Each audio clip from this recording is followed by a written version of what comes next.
Berber Jews are the Berber-speaking Jewish communities of the Atlas Mountains in Morocco, which historically spoke the Judeo-Berber language. Between 1950 and 1970 most emigrated to France, the United States, or Israel. History. Antiquity. Jews have settled in North Africa since Roman times, and a Jewish community existed in the Roman province of Africa. The acceptance by the Berbers of Judaism as a religion, and its embrace by a number of tribes, may have occurred over time. French historian Eugene Albertini dates the Judaization of certain Berber tribes and their expansion from Tripolitania to the Saharan oases to the end of the 1st century. Marcel Simon, for his part, sees the first point of contact between the Western Berbers and Judaism in the Great Jewish Rebellion of 66 to 70. Historians believe, based on the writings of Ibn Khaldun and other evidences,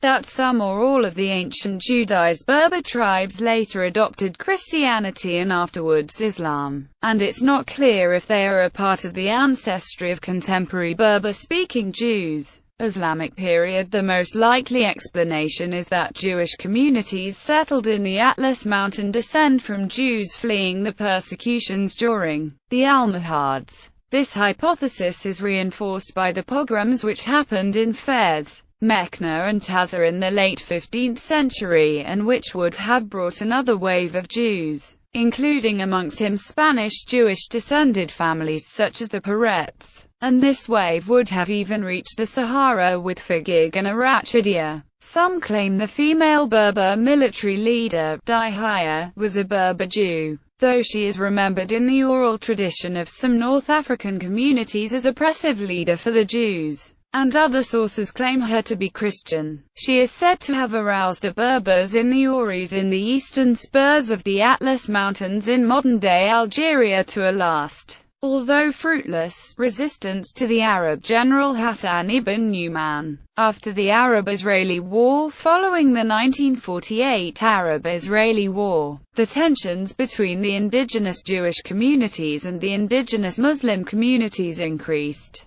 Jews in the Maghreb were compelled to leave due to these increased tensions. Today, the indigenous Berber Jewish community no longer exists in Morocco. The Moroccan Jewish population rests at about 8,000 persons, with most residing in Casablanca, some of whom might still be Berber speakers. Origin. In the past, it would have been very difficult to decide whether these Jewish Berber clans were originally of Israelite descent and had become assimilated with the Berbers in language and some cultural habits, or whether they were indigenous Berbers who in the course of centuries had become Jewish through conversion by Jewish settlers. The second theory was developed mainly in the first half of the 20th century. As part of the quest of French colonial authorities to discover and emphasize pre-Islamic customs among the Berber Muslim population, since such customs and ways of life were believed to be more amenable and assimilable to French rule, legitimizing the policy that the Berbers would be governed by their own customary law rather than Islamic law. Consequently, the main proponents of this theory were scholars such as Naim Slouch, who worked closely with French authorities.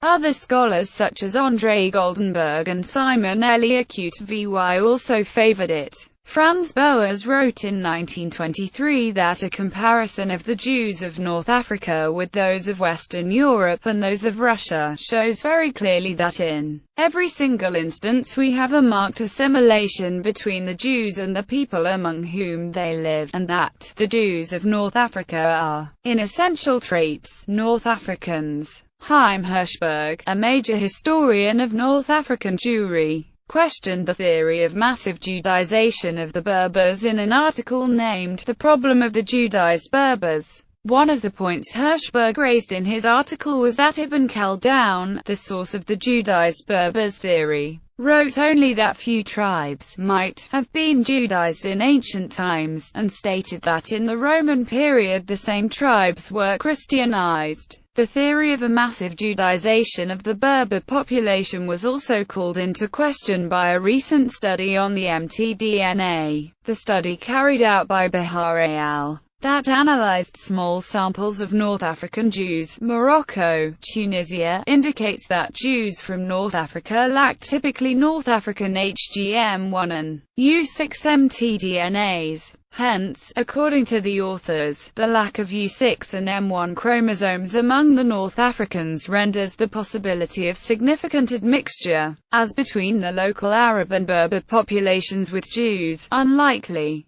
However, these conclusions must be strongly moderated by the fact that HGM1 and U6 are not found in every Berber ethnic groups. For example, a study by Fadlou Ezzid al. found no M1 and U6 in Tunisian Berbers from Chenini Dout, and another one by Louzlacher al. 2006 found no M1 and U6 in Tunisian Berbers from Djerba. Moreover, according to this same study by Behar al., in view of the historical records claiming the establishment of the North African Jewish communities from the Near Eastern Jewish communities, it is noteworthy that the communities do not share their respective major founding lineages.